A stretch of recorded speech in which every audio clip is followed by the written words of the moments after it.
you.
you.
you.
you.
Good evening, parents, employees, students, and all of Broward County.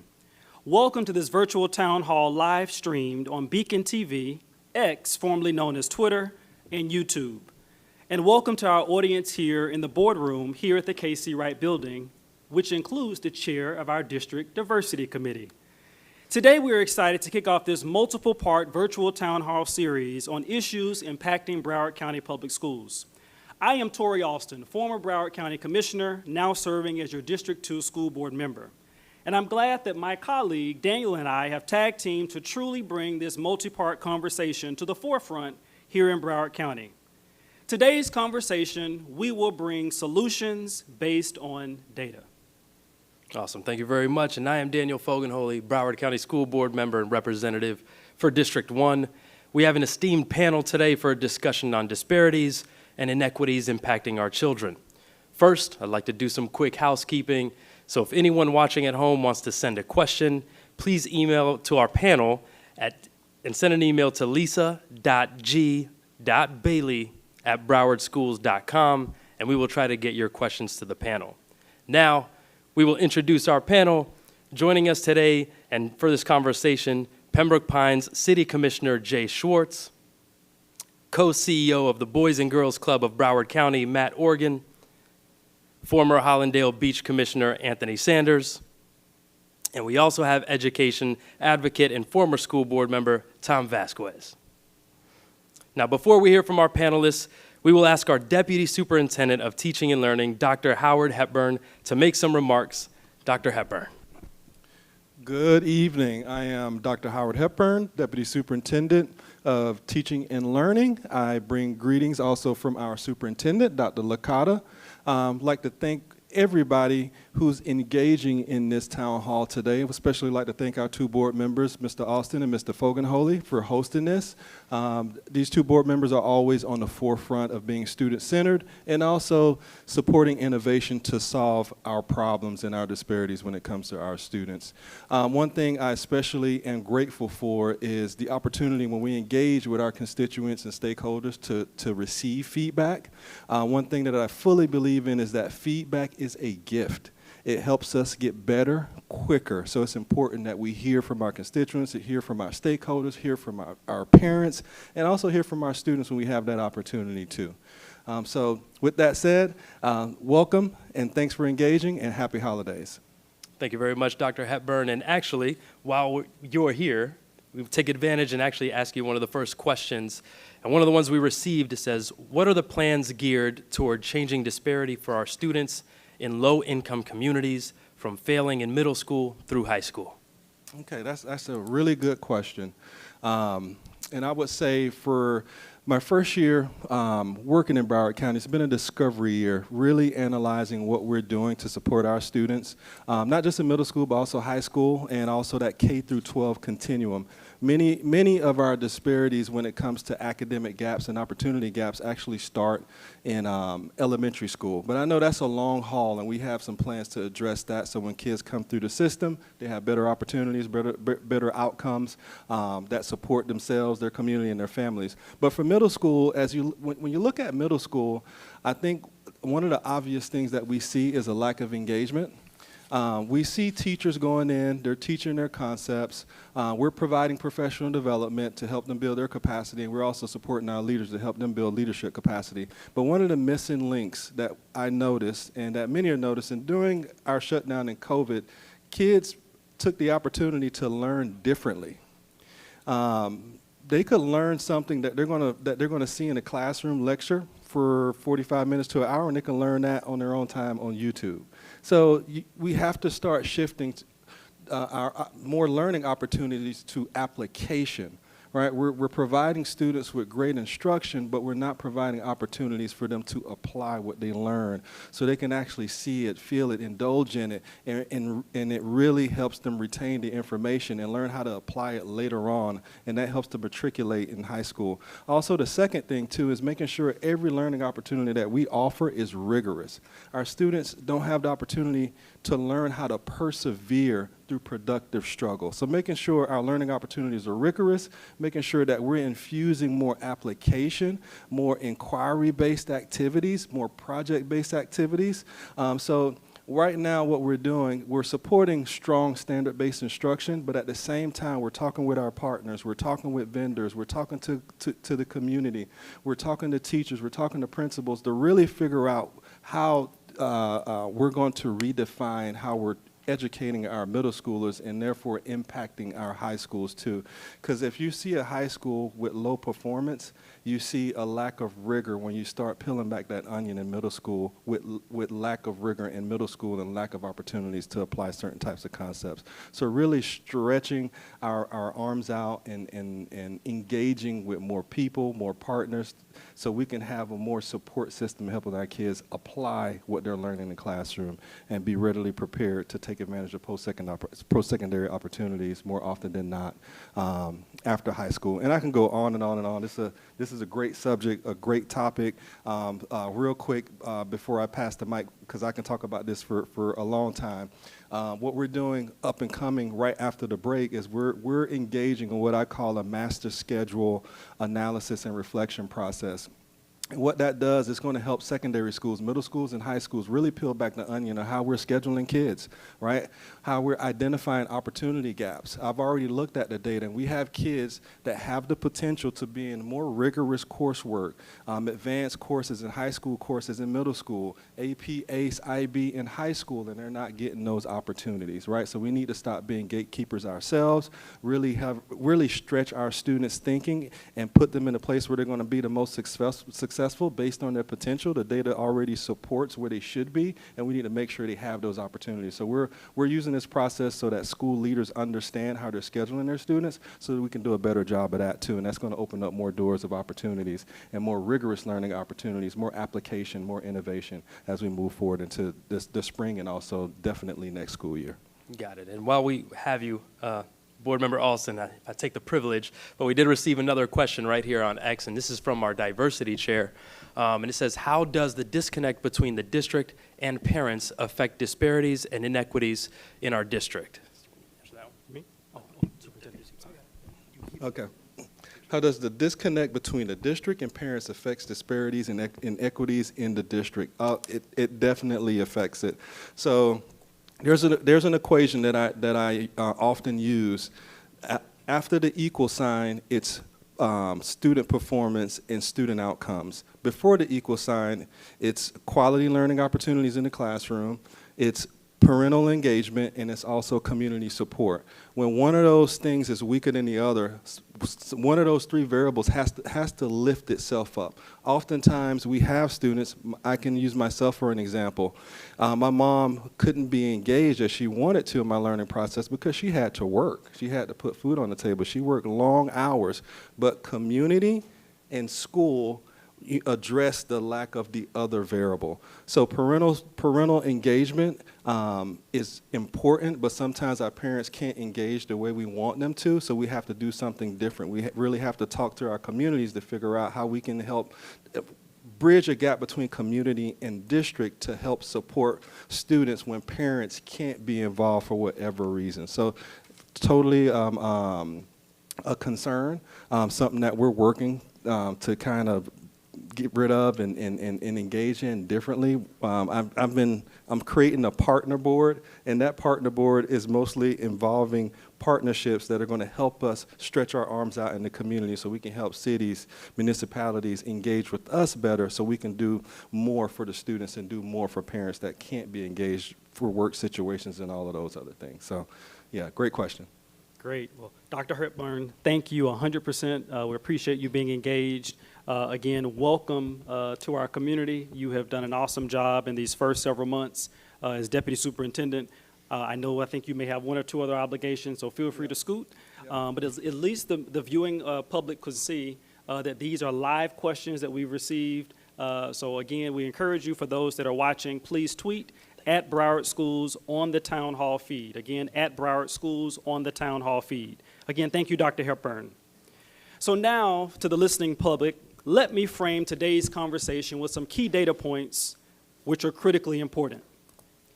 Did you know that Broward District Public Schools is the sixth largest in the country, and that enrollment with nearly 250,000 students in fiscal year 1920 compared to another fiscal year, our enrollment continues to decline? Did you know that 173,000 of our students in our traditional public schools and public charter schools are on free or reduced lunch? Lastly, did you know that the suspension rate for black students is 27%, up from 23% the year before, compared to 9% for white students? Did you know black males have the highest number of suspensions at 18,000 out of 52,000 young black males in our school district? And lastly, did you know Hispanic and multiracial students account for 24% of all suspensions? Now to the panel. With that as a backdrop, we will ask each panelist to give a quick 2-minute introduction and provide the audience, the listening public via social media and here in the boardroom, some insight on your standpoint and your perspective. First, I will now go to my friend, Pembroke Pines Commissioner Schwartz, to kick us off. As schools in our district, Commissioner, District 2, have needs, you hear from parents all the time. And we also know the city of Pembroke Pines has a strong charter school. So with that, Commissioner, feel free to jump in, and welcome. Thank you so much. Board Member Alston, thank you for inviting me to be a part of this distinguished panel. The city of Pembroke Pines is the second largest city in Broward County. But first, let me tell you about Jay Schwartz. I am a product of the public school system, born and raised in the city of Philadelphia. A father who was in prison, a mother who did not complete the 10th grade, earned her GED, and I grew up on government assistance. I had a choice. I could either be the headlight or the taillight. Statistically, families that don't have fathers in the household, 80% of them wind up in incarceration or in a really bad spot their entire life. So being the first in the family to go to college, I moved here just about 35 years ago now and made Pembroke Pines my home. The city of Pembroke Pines is no different than any other city in Broward County. I am a school board member along with a Pembroke Pines City Commissioner. The city of Pembroke Pines charter school system is a blue ribbon school. It also has one of the highest free and reduced lunches. It also has more than 30% of the students who attend aren't Pines residents. But yet we have a 98% college enrollment. We do have suspensions, and we do have fights, and we have all the things that every other school in Broward County has. So with that unique perspective, I will tell you that having forums like this is a good step towards ensuring that the future, the children, become engaged in society. Now, the question is parent involvement. My mom couldn't attend a lot of the events. Some of my friends' fathers stood in for mine. It's no different than today, 40 years later. The question is, what can we do as public servants, as nonprofits, to ensure that we're moving forward in a positive way? I forgot to tell you, though, I'm also a teacher. I'm an adjunct professor for Embry-Riddle Aeronautical University, and I teach aviation college credits at Flanagan High School. So I am at ground zero of knowing what our high school students need. And I will tell you, last year, I had a couple students who I assisted preventing suicide. I had one student dealing with an incarcerated family member. That wasn't the role I chose to take, but I knew it was there. Our teachers, our public school teachers, go above and beyond every day. And they deal with these things every single day. So knowing I was going to be at this panel, you know what I did? I asked my students, what do you want me to bring to the table? I look forward to having that conversation. Awesome. Thank you very much, Commissioner.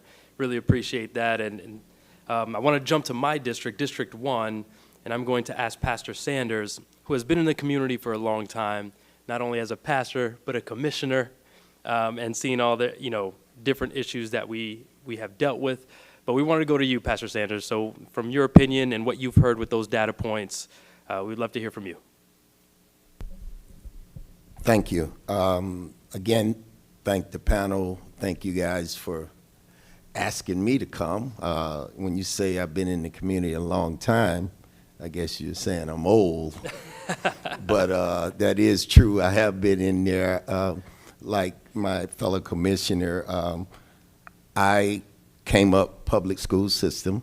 I've been in Broward County. I've been in Hallandale my whole life, so I know it very well. The unique thing with me as far as public school, Hallandale High School, some may know, some may not know, we started in the 9th grade and each year worked up till we got to the 12th grade. So I can remember as a junior coming to Stranahan to fight to keep Hallandale High a high school, because they were threatening to close it. The numerous times they have, but they were threatening to close it. So when I look at it and I hear those statistics, for me, it's the same song. The disparity when it comes to resources.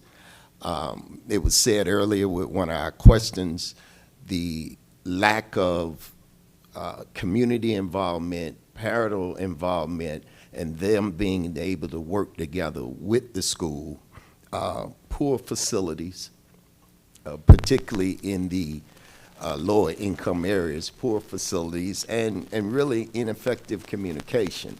And those are the things that come to my mind, because where the school has less, it's going to take all of us working together to keep the school active and alive. So when you start calling out the numbers regarding the reduction in those that are attending public schools, it's because now there's so much out there in terms of choice, in terms of, and the kids, they want to go where it's flashy, they want to go where it's name brand, and therefore if your public school is not equipped or doesn't have the resources, they end up losing the students. So again, like others, I asked a few people what you want me to talk about, so I'm interested in this conversation because it's one that's very familiar to us, particularly if you've lived in Broward County long enough. Thank you very much, Pastor, and appreciate you being here. And next, let's hear from an education advocate and former school board member in another district, Tom Vasquez, who brings years of experience at all levels and has a very intriguing background. Tom, welcome. Thank you, and hello to everybody out in the audience. Thank you, Mr. Fogelholy, for your invitation. Tori, thank you for inviting, and I look forward to an energetic discussion tonight with tonight's panel, as I'm sure we're bringing together all kinds of perspective and ideas. First, so at least our viewing audience can at least understand where I'm going to come from on all these issues that we addressed today. Quick little bio on me. I consider myself a city kid, a street kid. I'm originally a New Yorker, born and raised up there, and during a very rough time. So I myself was what you would consider a lost student, right? Had my troubles also with authorities. But then for me, how it all worked out was I had a teacher, a significant teacher in my life. It takes that one person who didn't quit on me.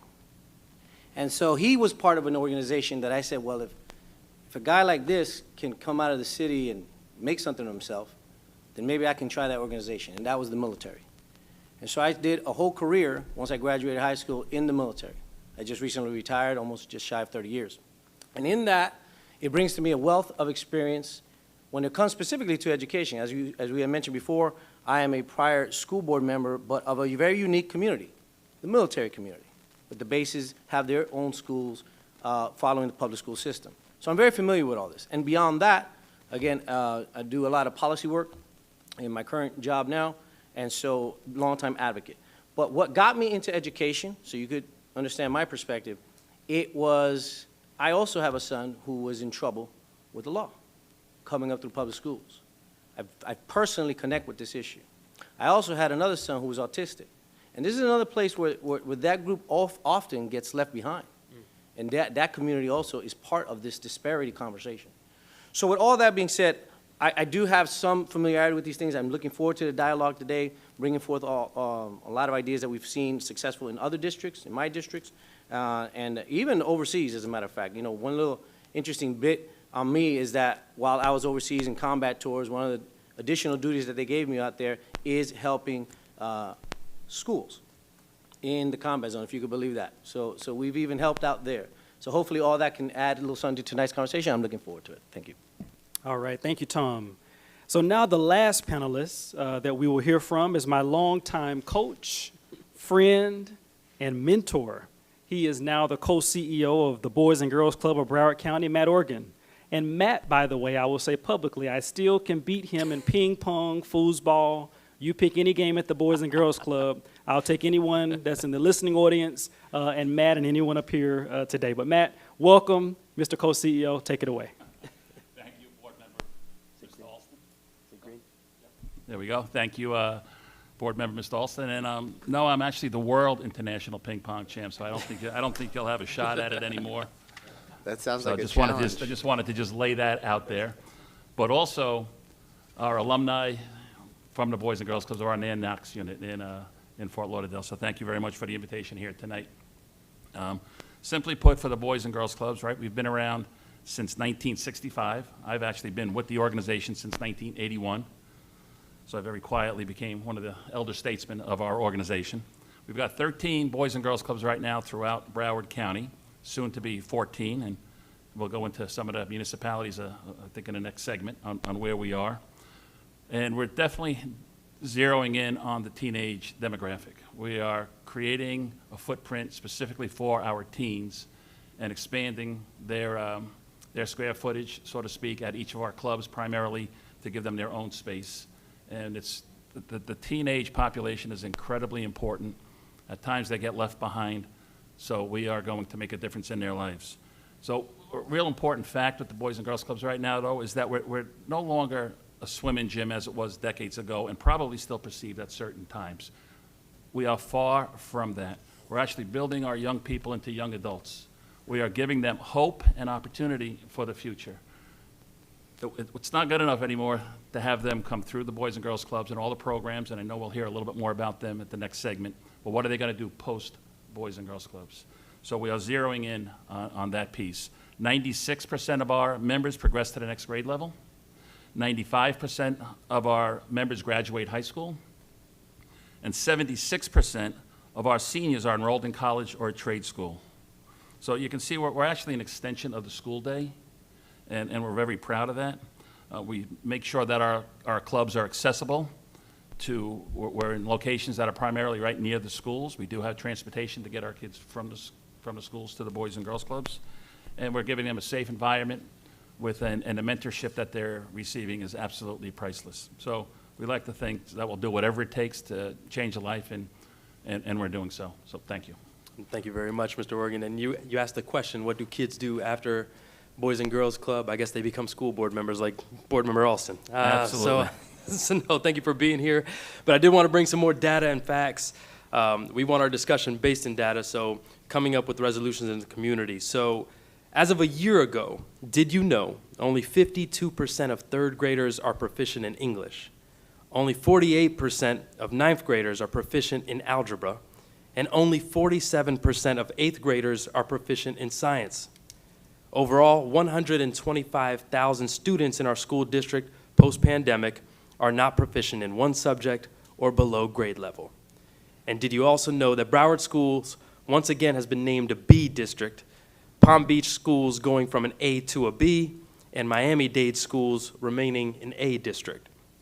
Now, with those data points, we have some questions for the panel, and we'll open up questions received. I guess the first one, I want to go to Tom. And the disparity with our school's infrastructure and overall conditions are well documented in Broward. As a former school board member, what advice or solutions could you offer to us as a district and us as a whole? Thank you for that question. So when it comes down to exercising financial decisions, this is really a financial decision. How do you invest? Where do you put your investments? And how your priorities are actually communicated out.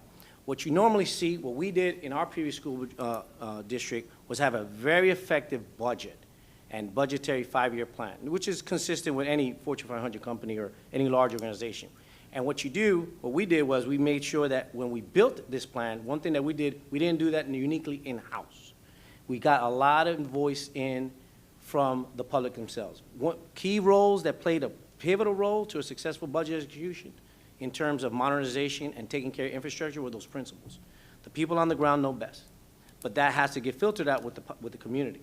So once that bubbles up into at the headquarters level here, you can now make a little bit smarter decision. And what you got to do is capture all of it. That's the first base step, capture all of it. And then we go through the budgetary process. So this is definitely something that needs to be dealt with at staff. We got to make sure staff is properly ready to execute a large-scale budget to capture all the budgetary needs. But I can tell you this, when done right, it's multiple effects. See, this is the issue that we got to have with this conversation. It cannot be just treated as a financial discussion or a budget discussion. Why? Because it's a cascading effect. Once you modernize that gym, once you put better infrastructure in that school, you will see it reflected in grades. You will see it reflected in attendance. You will see a better community response. So this is something that we got to actually take into consideration when we start laying out infrastructure plans, modernization plans, and making sure that all that stuff is captured. Excellent. Thank you for that, Tom. And I'm going to go ahead and tee this up for Commissioner Schwartz. We're going to come back to you after we hear from Matt, just to start thinking about some of the key success factors from your school in Pines, and what makes you number one. We just want to kind of talk about that as we think about Broward returning to an A district. Maybe there are some things that we can take from the city of Pembroke Pines. But the next question goes to our Boys and Girls Club co-CEO. So we know that the Boys and Girls Club of Broward County is a trusted voice in our community. Can you share what programs and resources are available to parents and children throughout the county and highlight some of the cities that have Boys and Girls Clubs? And actually, Matt, we actually have received one question about summer programs and courses also from a Renee who sent in a question. So this is actually very timely.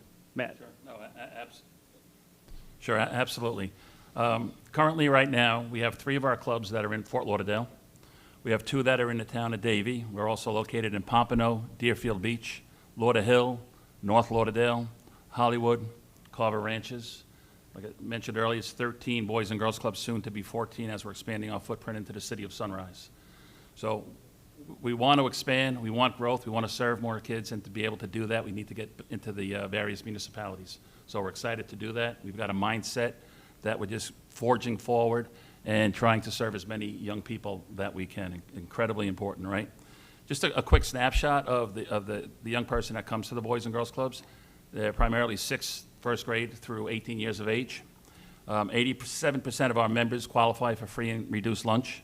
66% of our members come from families that are single family, and 43% of our members families earn less than $20,000 annually.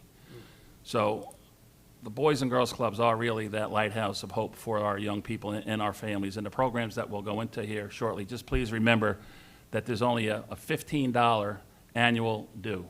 That is it. Boys and Girls Clubs of Broward County, we don't believe in user fees. We don't believe in charging the families. We're not going to charge you for the different programs that are going on. We'll take that onus on ourselves in raising the dollars. We want any child, any family to be able to afford it. And if they cannot afford it, we'll scholarship them in, and they'll probably end up being junior staff for a week or two so that they've earned their membership, right? So we've got programs right now in the areas of academic success, good character and citizenship, healthy lifestyles, and workforce development. That's the wheelhouse for Boys and Girls Clubs right there, to be able to get that well-rounded individual to be able to get to the next step in life. Tutoring, homework help, all our facilities are equipped with first-class computer labs. Wi-Fi is available for all our young people that come into the clubs. We've got SAT prep programs for them as well, too. Public speaking, Dale Carnegie, mic drop. It just, again, you can see the pattern. It's not just, and we have our gymnasiums, we have our sport leagues, right? We have the physical fitness component of it, but we're so much larger than that. And we really want to make those services affordable to any family, any child. We've also realized that the family unit might need some assistance. There's a program that's being funded by Children's Service Council, Family Strengthening. It's just simply providing family techniques on how to strengthen the family unit. There's some case management involved, and it's been one of our most successful programs that the Boys and Girls Clubs have had, where it's generational, right? Because we're breaking that cycle. That's right. And so we're very, very proud of that. So I can go on, and I can if need be, but you can see the programs that we're doing and the lane that we're in right now. And again, in our workforce development program is second to none, and we're providing opportunities for our folks, for our young people to find out, hey, maybe where is their interest, where does it lie, so we can help them get to that next level and have a successful career, whatever it might be. Excellent. Thank you for that, Matt. You're and welcome. Just for the record, and I know our communications team, I think, gave a bit to me personally, and I think to this panel, but we have thousands that are watching across all of our channels, hundreds, I think, that are also engaged. So thank you to the listening public. And again, please go ahead and submit your questions to us via Twitter. Via X, sorry, formerly known as Twitter. There you go. So now back to Commissioner Schwartz. So if you could talk about some of those key success factors at your school in the city. What makes you number one? Clearly, and you talked a little earlier about some of those inequities and challenges as a school board member and a commissioner that you have dealt with. So just talk about that as we elevate that dialogue here for Broward schools, moving us from a B, hopefully back to an A district a year from now. Sure, I'd be happy to. Let me first say that as a parent who has a grown young man now, was on an IEP identified before, actually in preschool. So I've lived it. The City of Pembroke Pines charter school system has a 9-to-1 teacher-student ratio for the ESE department. Broward County, on my last check, is 19-to-1. Therefore, we are missing the boat on supporting those who have the absolute need to be supported. So you may ask, how in the world can the City of Pembroke Pines charter school system, population, demographics, socioeconomic, no different than the rest of the county. These same kids who are on the IEP are now in college, are now doing vocational. They're graduating at 98%. The other 2% go to the military. So we have success with that. And it has to do with the early learning grades of K through 2, K through 3. We have teacher assistants in the classroom assisting our instructors and we are in full compliance with the constitutional requirement for number of students in the classroom, okay? So we've had that success. Now, as a charter school system, there are some things that we don't have, and that's millage from Broward County schools. Taxpayer dollars do not go to the Pembroke Pines charter school system. It comes directly from the state of Florida. And so we're actually operating on 65 cents on the dollar. So to your point, when it comes to actual investment, you don't have to spend $800 million to make a difference.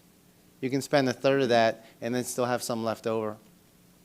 So when it comes to facilities, we bonded our facilities, and we're approaching the end of the term as far as being able to be paid off, okay? But we also pay our teachers well. The City of Pembroke Pines charter school system, as a collective sum of compensation, has better health care insurance than we do have it here at the district. So outside of the 13-year have to make a decision on where you're going to go, We have some really good talent. So that's the city of Pembroke Pines charter school system. Now, we also have some other great charter schools in the city as well. Somerset, Franklin, Renaissance, okay? The city of Pembroke Pines has actually assisted traditional public schools when it came to the whole principal interview. I was a part of those interview processes. Community engagement. We don't shy away from, we don't differentiate public schools. Pembroke Pines is a public school city, period. You know, there's pride. Facilities are important. Having clean facilities are important. Having facilities that are safe are important. And the city of Pembroke Pines led from the front. After Sandy Hook, we put an SRO in every school. We weren't asked to do so, we did it. We took money out of our general fund and did it. So when it came time for the MSD compliance, we were already doing that. So Pembroke Pines is a little bit unique. We invest in our teachers. We invest in our community. We have relationships with police officers that are supportive. Today, I'm very proud that one of our SROs saved the life of a female student at West Broward using an AED. SRO Mar is going to be nominated for a life-saving award, and that happened today. We're special, but we're no different than what the possibilities of Broward can be. Not an A district, an A-plus district. That's right. A district that the rest of the country looks at that says, we have to do it like Broward because they're doing it right. That's my goal. I appreciate that, Commissioner. Thank you so much for that insight. And next, I want to go to Pastor Sanders. And we've talked about this offline, and we've talked about the experience and, like you said, being from Hollandale, being in the community. And I think as a board member, I've said it multiple times, there's no worse feeling than feeling left behind or feeling ignored in our communities. We've talked about you being a city commissioner. You've seen multiple superintendents, multiple principals, administrators.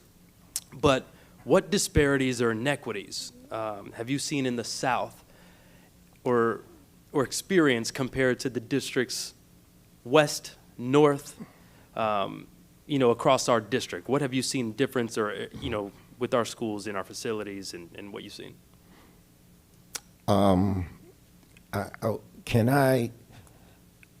I guess when I get through, I need, because I wanted to ask the commissioner, and then I had a question for the Boys and Girls Club, because I'm taking notes, and because they're saying some good things. I'm wondering how we're going to get this. So can I ask you now? That way I'll go into it. Okay.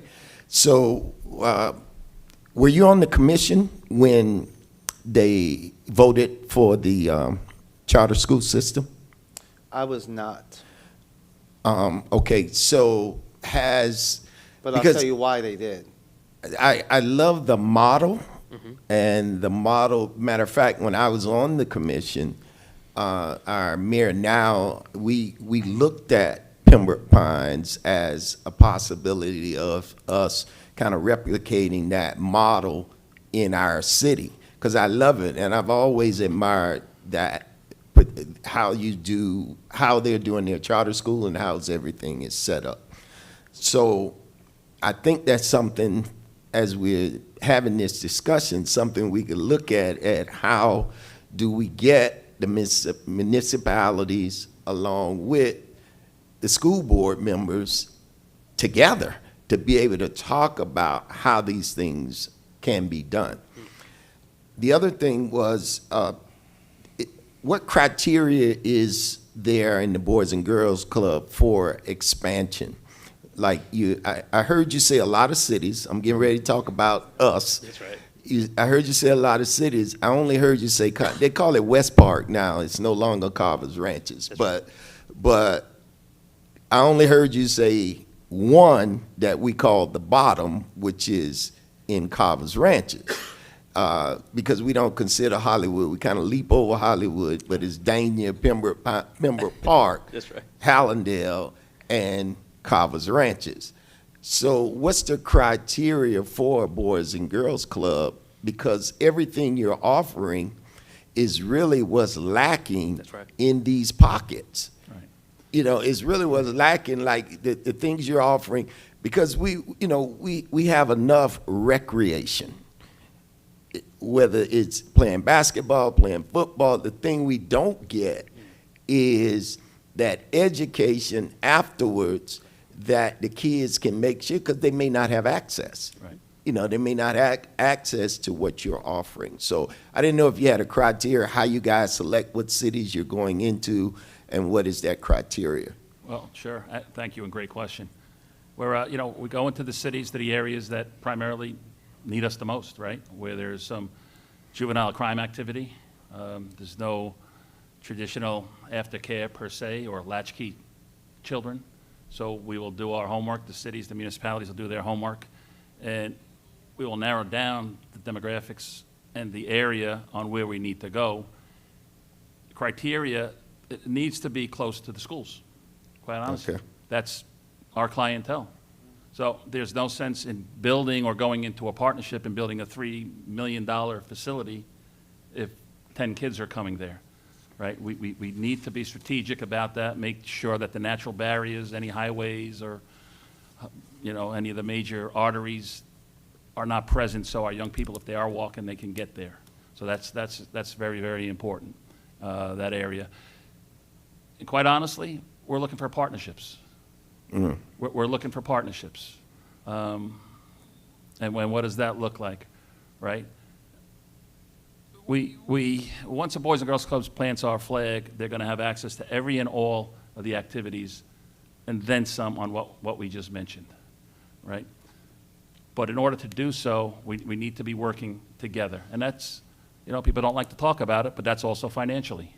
We need to see how we can Right. make that work, what type of grant funding could be out there, what type of block grant dollars, whatever the case may be. And we will put all our resources, and we are chartered by Boys and Girls Clubs of America. You get that flag to fly in your city, you get that symbol of hope that Boys and Girls Club hands, which are incredibly powerful. 1 out of every 19 adults in the United States are Boys and Girls Clubs alumni. So they are touched throughout the United States. But it's not a certain criteria that we can open up the book and go, check. But we have to develop the partnership, talk it through, and work together. We just want to be an ally. We want to provide services to our young people, and that's really our agenda. Okay, thank you. Could I just say, so it sounds Sure. like, based on this Austin Foganoli virtual town hall, the Boys and Girls Club of Broward County and Hallandale Beach will be coming together to have some conversations. So South County, if you're listening, there is Sure. hope. Go ahead. I Commissioner. would love Love to it. make that happen. We have a facility around 10,000 square feet, what we call Foster Park, that now is occupied by our PAL, our Police Athletic League, or they call it Police Activity League now, I think. But I was thinking of that because it's right in, it's right in the belly. But what I keep kind of harping on in our community, the kids don't have access. The parents don't have access. We don't have access to the technology. We don't have access to, we have enough recreation. We have enough athletics. What we're not getting is the things that can now lead them to some gainful, and I'm talking about the parents now, to gainful employment, to doing things that now, even in our homes, if we're not teaching financial literacy, teaching them about how to manage money, and then when they get out of school, they don't really know how to manage their money. So when you ask me about what have I seen, well, I've seen kind of the same things over and over and over. One of the things, the reason why I was talking about what they're doing great in Pembroke Pines, because one of the things we were able to do, and I'm going back a decade or so now, we started a student athlete tutoring, where I got the city to agree. Now, it's harder in my city because the way Broward County is set up, see, I look at Pembroke Pines. When I was coming up, there was no Pembroke Pines. So now, when I look at Broward County, the old side of it, because all out west now wasn't existing there, the old side of it, we grew up, it was segregated. We grew up where we had a certain way to walk to the park, and you had to stay kind of like in your lane or on the tracks. So what ends up happening now in what we call the bottom or the old side, that all of those kind of on the I-95 corridor, all of those schools now are, with the exceptions of Ely and Dillard, because they have such a strong alumni, and they stay together. All the other schools are really in their facilities. We've been fighting to get a new school, and they'll promise you, and then, it just doesn't happen. So I looked at how can we get the business community along with the school and along with our city to work together. So we did some things that were small, but they could be larger and bigger if we come to the table. So we did a student athlete tutoring, right? The city funded it for after-school tutoring for the athletes, so they could come after school, because what was happening, the teachers wanted to do it, but they didn't want to do it free. So we said, okay, since you already know what they're learning, you're already teaching them, we would set this up. We did culinary. I got a business, one of our developers, to start a culinary program and fund it through the school. I think these are the things that we got to start looking at. I don't know the rules and guidelines of how that would work, but for these schools that are in these pockets, you got to do something, because it's just not enough there to keep the kids. And then when it comes to the other schools, whether they're private schools, kind of like plucking out the best of the athletes, plucking out and getting them to come to their schools, you can't compete with that. So the enrollment is going to go down. So I think as the principals come and go, and all of them, I have nothing against the principals, they're doing their best, but it goes back to what was said earlier about the budget. Comes back, the budget, they're always restricted when it comes to the budget. So we got to look at ways, and what you and I was discussing, ways of getting partnerships to the table where they will invest in the school, but also invest in themselves, because now they understand what they're going to be developing in our student base. So those are some of the things, but like I said earlier, the facilities, the lack of community involvement at the table, when it comes to procurement, there's no involvement. I mean, we get when I was on the commission, one thing that I made sure, if you're going to do work here, the first thing we're going to give opportunity is the companies that are in our city. And then we go outside. Then we start going, what we do, we get companies from all over, and then you don't get them to invest back in the communities. Right. And if we start getting them to working together, again, it's not a one answer for everything, but it starts helping, because then it raises the involvement and it raises our finances. But everything else is pretty much the same. Yeah. Pretty much the same. Pastor, I appreciate that. And I think you dug into a lot of things there, right? And we talk about out west to out east. When we look at that corridor, we have that conversation all the time. Like you said, newer cities versus cities that have been established. Yeah. Schools that have been established, and then newer schools and facilities, and we look at the inequities and we talk about that and focus on that, because that's what affects our kids. And also, when you say with our businesses, those businesses are our parents, those business owners are our parents, and their kids go to our schools. So we want to make sure it takes care of each other. And I know, Mr. Vasquez, you had some things to say and add on to that as well. Yeah, I just wanted to dovetail. Pastor, you must have been reading my mind, because this is exactly what needs to be brought to the forefront. Let me tell you something. When it comes to, first of all, I want to commend Pembroke Pines. I didn't know all that information prior to this panel, and there's something to be said there. I will tell you what backs you. Some of the comments that I heard over Pembroke Pines, the literature, education policy backs what you're doing. For example, when I hear about, if you want to close equity gap, and when we're talking about equity gap, I'm talking about the grade level, all right, between particularly some groups, disenfranchised socioeconomic reasons, to other groups. The literature is clear on this. It's you got to get there early. It's pre-K and early reading. Strengthen the core early literacy, and the numbers don't lie. You will see a better result. But in order to do that is where you got to think a little bit outside the norm. It cannot be status quo. So we got to help those parents, those first-time parents, those early parents. We got to get out there and engage them and help them, coach them through what a lifelong experience in public schools is going to be like. So we got to catch our clients, if I use the business term, early, and hook them and let them know that we're going to take you to the promised land. So that's the overall cultural change that probably needs to happen. Another thing that I thought I heard out of Pembroke Pines is that, again, the education policy coming out of the Department of Education, McKinsey just released something in July when it comes to this specific problem, and it comes down to focusing on the right teachers and matching our top teachers to our toughest challenges. And it seems like Pembroke Pines might have the answer to that, but that's really what we got to get after, identifying that and getting there early, and getting the right people to the right job. But then going back to what Pastor says, so again, for me, like I said, in my background, once I retired out of the military, and I learned all my budget up at the Pentagon, and all our contracts and all our work that we had to do budget, I got picked up by a Wall Street firm.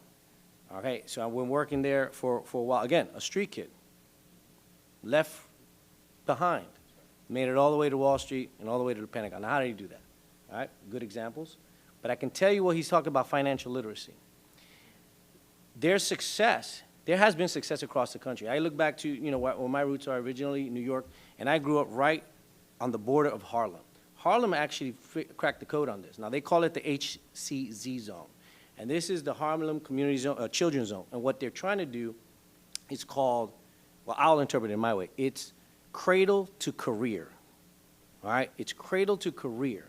So if we start looking at our declining student population, we start looking at all the issues and the lack of confidence that we can produce a good product, when we get to that cultural shift that we probably have to talk about, backed up by the right budget, we got to look at our early reading, get them in the schools, but then we're going to partner with the right business voices. And I'm going to tell you why. Because when there's a lack of hope, or let's say you're having trouble, why am I even coming to school? Nobody cares. Or this is too hard, and I don't see the light at the end of the tunnel, very quickly you can get moved off to something else. But if the local business, I heard culinary, if the local restaurants, if the local businesses are saying, listen, those are the ones I'm going to hire, right? I have a vested interest in making sure our communities are in that partnership, that mentorship, that involvement to help, especially the troubled kids, that look, I'm going to mentor you, we're going to work together, after-school programs, and you can make, at the teenage level, maybe even a small little internship. You don't have to go to the Fortune 500 companies necessarily to get that investment. We can get it locally, and it'll probably go better because that way they see, hey, this is where I'm going to work as soon as I graduate. Let me get serious with my students, with my studies, and I know that, Mr. Vasquez over there, he's going to hire me when I get out here because we have a working relationship. So back to your point, Pastor, I thought that was spot on. There's definitely a space for that. There's literature will back that, and we've seen success in other parts of the country. I just wanted to add that too. No, this has been awesome, and I know we've talked about the secret sauce of Pembroke Pines. We've talked about the Wall Street financial, I'm going to say now whiz, turned extraordinaire. We've heard from the City of Hallandale and the Boys and Girls Club, which sounds like we're going to have some continuous dialogue on bringing these resources across Broward County, but even to South County, the bottom, as Pastor Saunders has said. So I know we're approaching the top of the hour, so we're going to try to do a lightning round. So we have received several questions and feedback from those on social media. Let me go back to, and hopefully the chair of our diversity committee sees that this is live in real time. I think we've answered several of her questions. We're going to actually go to a few more of them. So one of her points is around school grades criteria. And I think for the listening public, I think you know that each year, typically, let me add typically, the Department of Education releases school grades for all school districts based on a criteria. What we will do following today's conversation, we'll post that, we'll provide that to all of you who are listening to the town hall. Second point, I think, raised by the diversity chair, and I think some of you are reading our minds, we're going to have a charter school and a choice conversation for our next town hall. So I won't go into a lot of detail today on charter schools, educational choice, and options, but our next town hall, which we're going to talk about in a little bit, we'll have that save the date that we'll share with the listening public. We're going to dive a little deeper into charter schools and educational choice. Last comment, I think, made from our diversity chair, who is live here in the Casey Wright boardroom here with us, a question around disparity study. So I think you know that Broward Public Schools engaged in a disparity study. Our board just had a conversation, Daniel and I, 7 of our other colleagues. And the good news is, I think based on the question, the question was, is there anyone on the school board who has actually done a disparity study? The answer is yes. I think the other question from our diversity chair, well, are there any practitioners on the board? So the good news is the board does have someone who has actually done disparity studies. I've done that for an 8-school district, Miami-Dade County Public Schools, then under Alberto Carvalho, when he was superintendent down south. For 2 different stints. So I do have that experience, and I'm glad that I brought that to the board. However, that is not the hat that I wear, Madam Chair and members of the panel, because we have esteemed staff that do that on a regular basis. So now that we've answered 3 of those quick points, we're going to jump to a quick lightning round. The first question, I'm going to go to my colleague, Board Member Foganoli. The question is, how are you as a Broward School Board member ensuring that no student is left behind? And we're going to try to do a lightning round panel, so maybe a quick 30-second. We'll try to get as many questions as we can before we close. Daniel. No, thank you. Thank you for that, Board Member Alston. And I think as a board member, right, of course, we want to work as close as we can with superintendent, with staff, to bring the proper attention to our districts, right? But I believe that there's so many more opportunities of when it comes to partnership. Pastor had talked about that. When we talk about our district, like I said, we've had that conversation, our businesses, people that want to get involved to really coach kids, and something with that most people don't know about me. I graduated from an alternative school right here in Broward County. I was one of those students that people gave up on, right? I was one of the ones that lost hope. Had a teacher to say, you just might as well just drop out. It's done. So for us to have that opportunity, I believe it's a responsibility as a board member, right, to do more. If it's going to be one kid you could touch, like you said, it took a teacher. Mr. Vasquez said that. It took one teacher to turn it around for you. I believe we have a responsibility to do that. Find partnerships, whether it be our businesses, faith-based organizations, to come in and be able to mentor kids, be able to give advice and just sit down to say, this is not the end. This is just the beginning of your journey, and we're here to guide you and help you get to that finish line. So even with our alternative schools, I'm working on that right now to bring mentorship programs to our alternative schools in District 1, to make sure we'll be able to gain that access and be able to sit down with students and say, hey, how can we help? How can we be that voice? And I'm an example. I'm a living proof that, you know, though it may not seem like the brightest thing, like the best situation, there's still a better day to come, and you have so much potential. If you told me back then that I would be serving on the school board of Broward County, I would call you crazy. You know, but for me, it took people to believe in me, to be able to give that positive voice and mentor me and give me that opportunity. So I believe for us, it's just finding more partnerships, empowering our community members to get involved and be able to mentor these kids and really bring them to the finish line. Like you said, bring them to the promised land. We really want to take them there and see our kids and prepare them to be, you know, future ready. Excellent, Daniel. And let me just piggyback for the listening public. The good news is, although Broward Schools, we are currently a B district, we will be an A+ district, Commissioner. But more so, and you heard the data points, we have 125,000 of our children that are being left behind. They are below grade level. They're not proficient in one subject. So at the next board meeting, because this is a publicly noticed meeting, we'll be having a public conversation on the school board just around those data points. So I proffered an item that I'm happy that our board will be talking about into the new year. So now we're going to go to the next question. And this is going to be for Commissioner Saunders. Pastor, so it seems more teachers are quick to fail students rather than assist, advise, consult with parents, and or offer tutoring. Clearly you have experience and you've seen this in South County. What advice would you offer to Broward schools based on your experience? Yeah, I did bring that up. The teachers wanted to help with the students, but there was a financial, just like now, there's a struggle financially.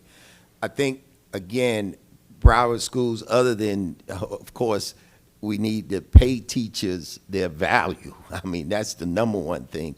But I also think, what I was saying earlier, it's a way to do it without all the weight being on the school district if you look at partnering.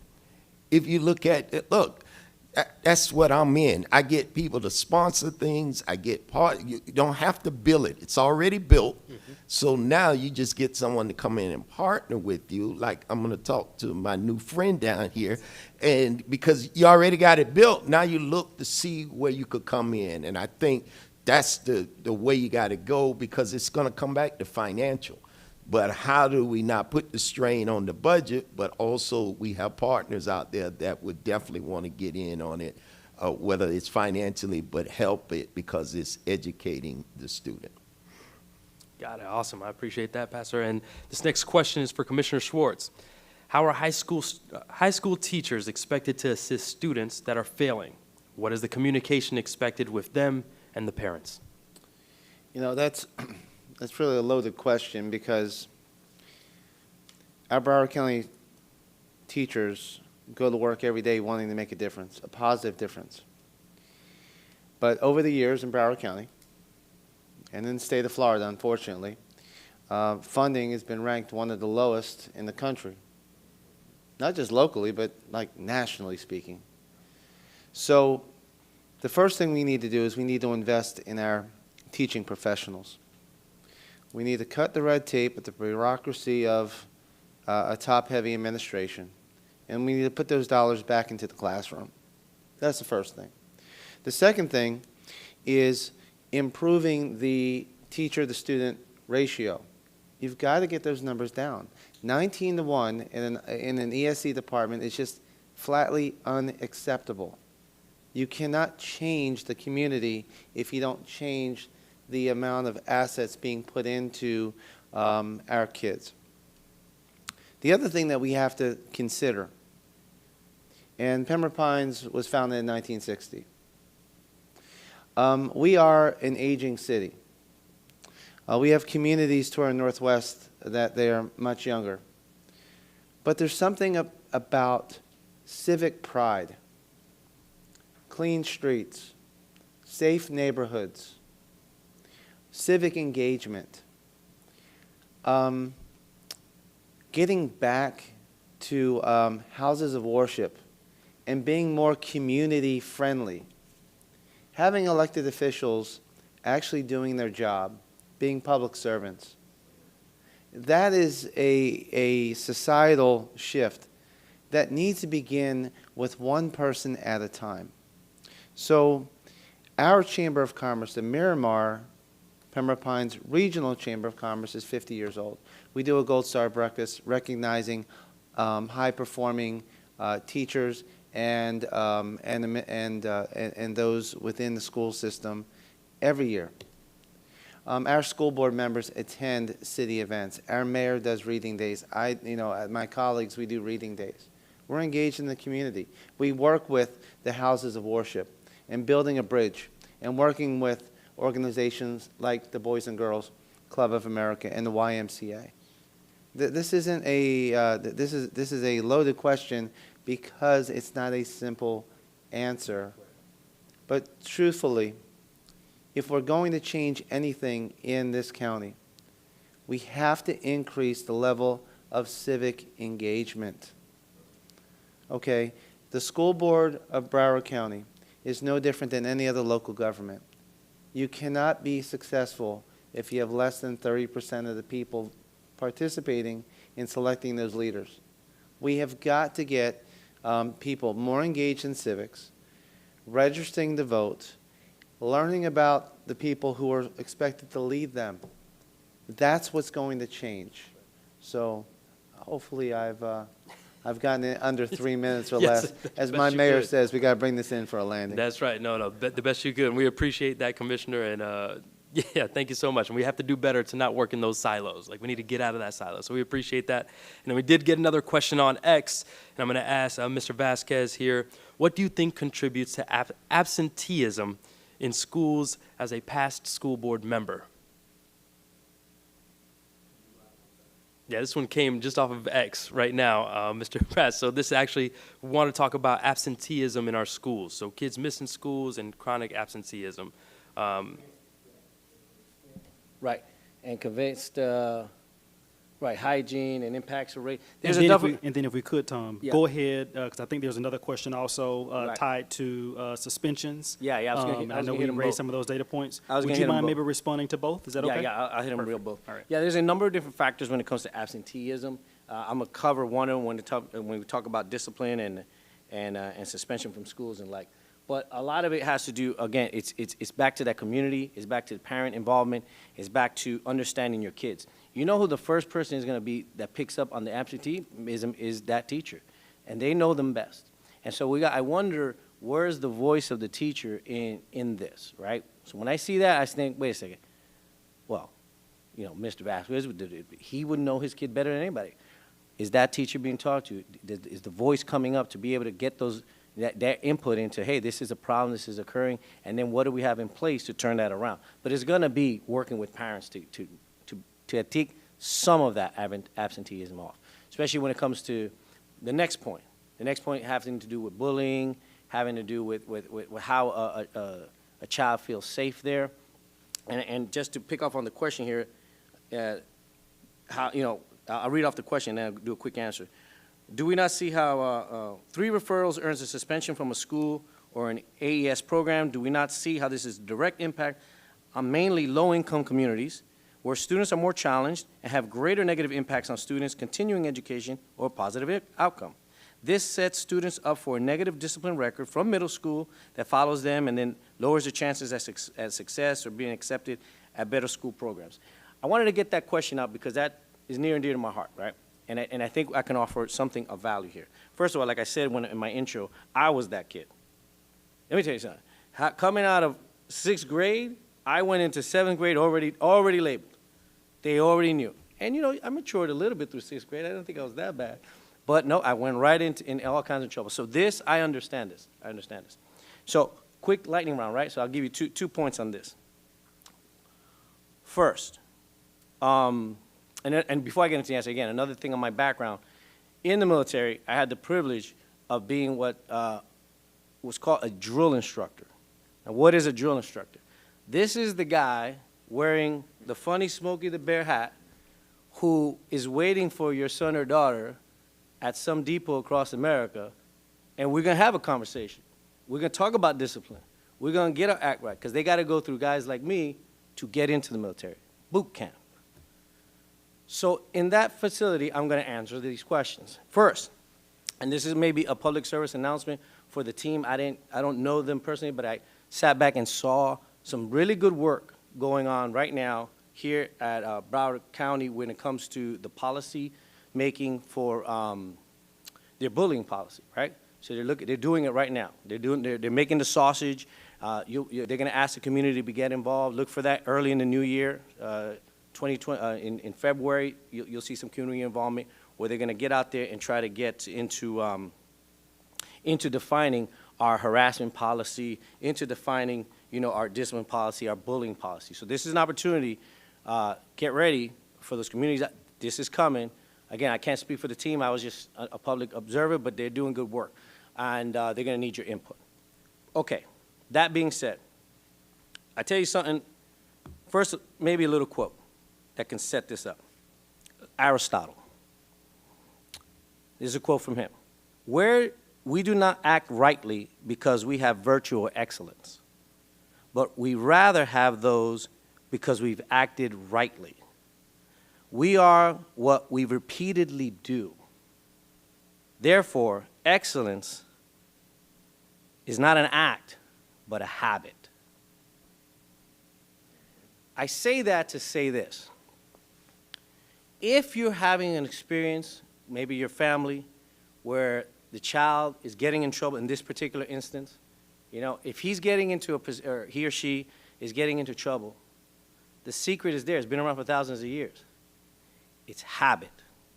What the military does, what I would do as a drill instructor, is you present what you expect, you follow through, follow through is key, and develop habit. The one thing I would tell to those participating in the discipline committee, where I sat back, and just one observation I would throw out there is that the purpose of the discipline policy, the purpose that we should be doing, any of our children going through any of this, it shouldn't be a form of punishment. It should be a form of improving behavior. Let's not forget that. Let's not lose that. Going through this, there should be a transformation effect in a student. So when our policy gators, and I throw that out for those that are participating, think of that. How do we transform this? There's institutions that do this for a living, and let's see if we can pick the needs, pick some gems off of them, and see if we can do something here at Broward. But that, I hope I covered most of that there. Okay, thank you. No, this is great. So let me tee up as we try to bring this in for a landing. I'm going to use the words of Commissioner. So point number one, the district has posted the Department of Education school grade criteria. So for the listening public, you can now see that posted on the Twitter feed. So I know there was a prior question that came regarding the DOE school grade criteria. That is now posted on the Twitter, on the X feed, formerly known as Twitter. To our panelists, give you the 10-second heads up. Start thinking of a nugget, a resource, a solution, a takeaway for the listening public. So again, this has been great conversation, and we'll try to crystallize many of these takeaways. But I'm going to ask now each panelist to share a takeaway, a nugget, a solution, a thought, as we've had this conversation and as you've all been really engaged around inequities with our children. Let me also thank the listening public for truly engaging, providing some very thoughtful questions and comments. Once we go through this round, then of course you'll hear from Board Member Foganoli. And we'll start with the Boys and Girls Club this time. Thank you, Tori. Appreciate it. Just briefly, I mean, let's talk about the solution. We feel very strongly that the Boys and Girls Clubs are the solution for many of the challenges that are out there that our young people face today. I did fail to mention earlier that our Boys and Girls Clubs, we are open up 6 days a week, even on Saturdays, Monday through Friday during the summers, school days off, 8:30 to 5:30. Basically, when the schools are closed, we are open. And a couple other important facts that I failed to mention earlier, too, is that every Boys and Girls Club member that comes in will receive a healthy snack and a hot supper. So since 2011, we have served over 8.5 million snacks and suppers. Again, all-inclusive under that membership fee, right? And the last point, too, for our teens, as they're looking forward to their future, we have a couple scholarship programs, or actually quite a few, but the ones that I'm going to highlight are that we have the Nan Knox Scholarship that ranges anywhere from $4,000 to $8,000. The Rita and Rick Case Endowment Scholarship, this is to attend Nova Southeastern University, full tuition. If they can pass the entrance exam, they're going to college, and they're going to Nova. And so cannot thank Rita and Rick enough. And if they don't want to do that track in terms of the educational, we have a Rick Case Vocational Scholarship to be able to support their certifications, their vocation, their interest, to get that track going. So the nugget, look for Boys and Girls Clubs. If you're out there, if you don't mind, it's bgcbc.org, Boys Girls Clubs Broward County, bgcbc.org. And if anything, just give us a call, and we'll be able to help you enroll your child.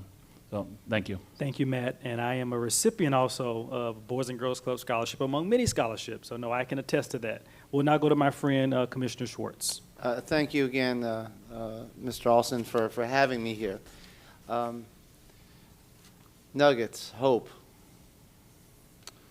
moving forward in a positive, collaborative, and a cooperative, meaningful, committed forum. That's what we need to do. We can literally make this county better if we all just continue to move in the same direction. Thank you very much, Commissioner. And we'll go off to the other side here, Pastor Sanders. Thank you. Again, thank you for having me. What I guess my takeaway is communication. I think this has been a great conversation. I've learned a lot. And in that, I would just suggest the follow-through. Because a lot of times we have a conversation, but there's no follow-through. There's no follow-up with it. And that's the way we're going to build it. I think that's kind of been a running theme among all of us. We're hearing about these good things, but if we don't follow up on them, it really was just a good conversation. We left it there. So that's what I take away. I think we can do something with this because I think we have a model. As we discussed in Pembroke Pines, it may not be the same everywhere, but we can look at some things and look to see what we could do. But if we don't follow up on it, it's really, so I want to say thank you to you guys for even thinking to do this, because we don't get this a lot. We don't get communicated where we sit down and talk and not afraid to bring up the issues and the real problems and discuss them. So thanks again. Right. Thank you very much, Pastor. And Mr. Vasquez. Again, I want to thank you for the opportunity to assist in these matters and offer some insight from previous board experience and from the education policy level. A little bit of nuggets, so a quick story. So as I moved down to Florida and I'm working for my firm and we have to deal with Latin American countries, all through Latin America, central banks and the like, one thing I thought was actually enlightening, and it has to do when you see a CV or a resume in a Latin American country. So for the Latinos listening here, they might be able to connect with this. When you submit a resume, for example, if you wanted to get hired by my firm, under the caption that it says, where in America we would say education, that's not what the Latin American countries call it. They call it formación. Translated properly, formation. And there's insight in that. When we're doing education, it's not passing off knowledge just to pass knowledge. It's forming somebody. So when we look at what we're doing, as we move forward, I do believe there's a lot of hope, and I offer that to the listening audience. When we get involved, and you're coming up, you have election cycles coming up, you can make some changes, you have great leaders up here, we got to get back to what the basics are, and that is you're forming an adult, you're forming people to be successful in the future, and there's a lot of ways to do it, and there's success all over the place. It's just time to get after it. And thank you very much for the opportunity. Yes, thank you, and I appreciate that. And I guess my nugget, I'm going to make it very quick, was we cannot do it alone. We cannot do it alone, and I believe those conversations, like I said, our community members, our parents, our families, our businesses, faith-based organizations, nonprofit organizations, our cities, making sure that we eliminate this silo that has been created here and really build a strong partnership for our kids. Right, one of the things that I always tell people, whether it be charter schools, public schools, private schools, these are our children. These are our kids, this is our community, and it's our responsibility to work together to move Broward forward. And we want to make sure we create the best environment for our kids. So I want to say thank you, and that's the nugget I took from that one. I'm still going, I'm sorry. So I appreciate this. This has been a great panel, a great discussion. And this is the first of several, like Board Member Alston said, and we do have our next virtual town hall that will be on Wednesday, January 10th at 6 p.m., and we will be having a discussion on educational choice, innovation, and doing business right here in Broward County Public Schools. And let me just say, Daniel, this has been an awesome panel, awesome conversation. To this panel, you have been dynamite. I think our listening audience, are all providing virtual applause. And I want to say to each of you, thank you so much for your expertise. And my nugget and takeaway, Daniel, is we need to continue to push the tough conversations, to have the courageous conversations, to have the right people at the table, to have the right organizations, government, nonprofits, faith community, as Board Member Foganoli said. We will continue to do that, Board Member Foganoli. We have 2 more to go. And we're going to continue to have these courageous, thoughtful conversations with real data and real solutions that's going to push us forward. So again, to our listening audience online, those here in person in the Casey Wright building, thank you for joining us. Happy holidays, Merry Christmas, and Happy New Year to all. Again, thank you all so much. Thanks, everyone.